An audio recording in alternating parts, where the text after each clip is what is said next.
ఉంది. ఈరోజు ఆ రోజు ఎన్నికలలో చంద్రబాబు నాయుడు గారు మేము రేట్లు పెంచము, నాకున్నటువంటి అనుభవంతో టెక్నాలజీ సహాయంతో రేట్లు తగ్గిస్తానని చెప్పినటువంటి నాయకుడు ఈరోజు ప్రజలను ఘోరంగా మోసం చేసి 15,500 కోట్ల రూపాయలు పెంచే కార్యక్రమం పెట్టారు. ఈరోజు మేము ఒక్కటే ప్రశ్నిస్తూ ఉన్నాం. ఈరోజు మీరు వచ్చిన తర్వాత ఒక్క సంక్షేమ కార్యక్రమం కూడా చేపట్టలేదు. జగన్మోహన్ రెడ్డి గారు ఉండింటే ఈ పాటికి దాదాపుగా సంక్షేమ కార్యక్రమాలకు ఈ 6 నెలల్లో 30,000 కోట్ల రూపాయలు ప్రజలకు ఇచ్చారు. ఆ 30,000 కోట్లలో నుంచి 15,000 కోట్లు మీరు డిస్కమ్లకు సబ్సిడీగా ఇస్తే పెంచాల్సినటువంటి అవసరం లేదు. 75,000 కోట్ల రూపాయలు అప్పులు తెచ్చినారు. ఆ 75,000 కోట్లు ఏం చేసినారు? సంక్షేమ కార్యక్రమాలు ఇవ్వలేదు, డెవలప్మెంట్ లేదు, పోనీ ఇరిగేషన్ పెట్టినంటే అది లేదు. కేవలం గుంతలు పూడ్చడానికి మాత్రం ముందరికి వచ్చినారు. అసలు ఎవరన్నా చూస్తే సిగ్గుపోతుంది, సిగ్గుచేటు. గుంతలు పూడ్చడానికి ఆడ ఫౌండేషన్ స్టోన్ అంట, దానికి ముఖ్యమంత్రి రోలర్ నడుపుతాడు. ఆ గుంతలు పూడ్చే కార్యక్రమం ఆ జిల్లా అంతా కలిపితే ఒక 50 లక్షలు ఉంటుంది. 50 లక్షలకు చంద్రబాబు నాయుడు వచ్చేసరికి 2 కోట్లు ఖర్చు అయింది.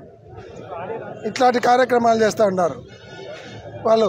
ఈరోజు సంక్షేమ కార్యక్రమాలు వెంటనే ఇవ్వాలి, ప్రజలకు ఇచ్చినటువంటి హామీ ప్రకారం ఎలక్ట్రిసిటీ బిల్లులు తగ్గియాలి, నిత్యావసర సరుకులు పెంచి ఇట్లా కరెంటు ఛార్జీలు పెంచి ప్రజల మీద భారం వేసి ప్రజలు రాష్ట్రం విడిచి పారిపోయే పరిస్థితులు కల్పిస్తూ ఉన్నారు. మీరు మళ్ళీ కొత్తగా పెట్టినాడు ఆయన ఈరోజు ఫ్లడ్స్ సెస్ అంట, ఫ్లడ్లో వస్తేనుక సెస్ వసూలు చేయాలంట. అది ఎక్కడ ఉందో మాకు అర్థం కావడం లేదు. పెట్రోల్ డీజిల్ మీద, కరెంటు బిల్లుల మీద ఫ్లడ్ సెస్ పెడతాడంట. ఇవన్నీ ఏంటి పిచ్చితుకులకు పరిపాలన? ఆయనకు వయసు వచ్చే కొద్దీ బుద్ధిమాన్యం పెరుగుతుందేమో అనేటువంటి అనుమానాలు పెరుగుతూ ఉన్నాయి.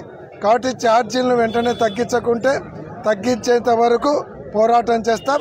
రైతులు కూడా గిట్టుబాటు ధర లేక వాళ్ళకు రైతు భరోసా 20,000 ఇవ్వక వాళ్ళు ఇబ్బందులు పడుతున్నారు. కాబట్టి ఈరోజు 6 నెలల్లోనే రాష్ట్ర ప్రజలకు కూటమి ప్రభుత్వం నరకం చూపిస్తూ ఉంది. మేము సంవత్సరం తర్వాత చేయాలనుకునేటువంటి కార్యక్రమాలు వాళ్ళు చూపించేటువంటి నరకానికి ప్రజలకు అండగా ఉండాలని జగన్మోహన్ రెడ్డి గారి పిలుపుతో చేస్తున్నాం. వెంటనే కరెంటు ఛార్జీలు తగ్గించకుంటే పరిస్థితి తీవ్రంగా ఉంటుంది. అవసరమైతే అసెంబ్లీ ముట్టడికి కూడా మా పార్టీ వెనకాడుతుందనేది తెలియజేస్తా ఉన్నాం.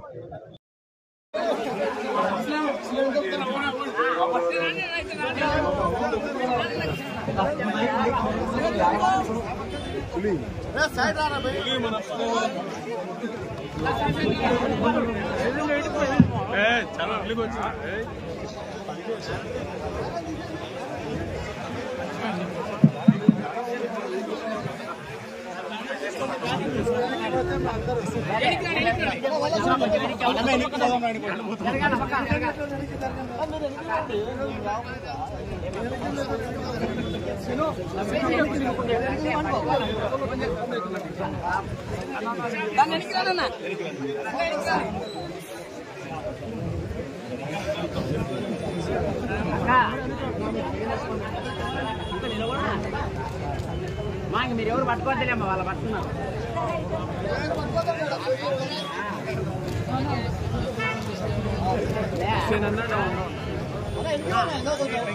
వస్తున్నా